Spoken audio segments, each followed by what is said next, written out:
అందరికీ నమస్కారం. ఈ వీడియోలో నేను కార్బామజెపిన్ గురించి కొన్ని విచారాలు మీతో పంచుకుంటాను. కార్బామజెపిన్ ఫిట్స్‌కి మెడిసిన్ యూజ్ చేస్తాము. ఇది ఫోకల్ సీజర్‌ని ఒక టైప్‌కి చాలా ఎఫెక్టివ్‌గా వర్క్ అయితుంది. ఇది వదిలేసి ఈ మెడిసిన్‌ను మూడ్ స్వింగ్స్ అంటే బైపోలార్ డిసార్డర్ లేక మూడ్ డిస్టర్బెన్స్ ఉంటే దానిలోనూ యూజ్ చేస్తారు. ఇది ఇది తర్వాత ట్రైజెమినల్ న్యూరాలజియా అంటే నర్వ్ పెయిన్‌కు ఈ మెడిసిన్ యూజ్ అయితుంది. ఈ మెడిసిన్ చాలా ఏండ్లనికి యూజ్ అవుతుంది. Quite safe.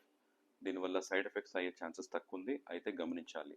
సైడ్ ఎఫెక్ట్స్ అంటే కొంచెం నిద్ర వచ్చేది, తర్వాత బ్లడ్‌లో సోడియం ప్రమాణం తక్కువయ్యేది, లివర్ ఎంజైమ్స్ లివర్ మీద ఎఫెక్ట్ కావచ్చు. ఇది వదిలేసి వెరీ రేర్ అంటే చాలా అపురూపంగా ఇది serious side effect Steven Johnson syndrome అని చేయొచ్చు. దీంట్లో ఏమైతుంది, చర్మం పైన దద్దులు వచ్చేది, జాండిస్ వచ్చేది, ఇవన్నీ కావచ్చు. ఇది కారాదనే మెడిసిన్ ఇచ్చినప్పుడు కొంచెం డోస్ స్టార్ట్ చేసి నిదానంగా పెరిగిస్తాం. దీనివల్ల ఈ సైడ్ ఎఫెక్ట్ అయ్యే ఛాన్సెస్ చాలా తగ్గుతుంది. ఇది వదిలేసి ఓవరాల్ ఈ మెడిసిన్ ఇస్ క్వైట్ సేఫ్. ఇది సోడియం ఛానల్స్ అని బ్రెయిన్లో ఏముంటుంది బ్లాక్ చేసి ఎక్సెస్ ఎలక్ట్రిక్ సిగ్నల్స్ వచ్చేది తగ్గించేసి ఫిట్స్ని కంట్రోల్ చేస్తుంది. ఈ మెడిసిన్ తీసుకున్న వల్ల లాభం ఎక్కువ, నొప్పి తక్కువ. So overall it's safe medicine అని చెప్పచ్చు.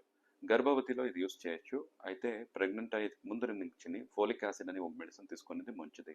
దీనివల్ల పుట్టెపై పాప మీద ఏమీ నెగిటివ్ ఎఫెక్ట్ కారాదు. అది వదిలేసి మీరు పాపకి పాలిస్తుంటే తల్లి తీసుకోవచ్చు, ఈ మెడిసిన్ తీసుకోవచ్చు.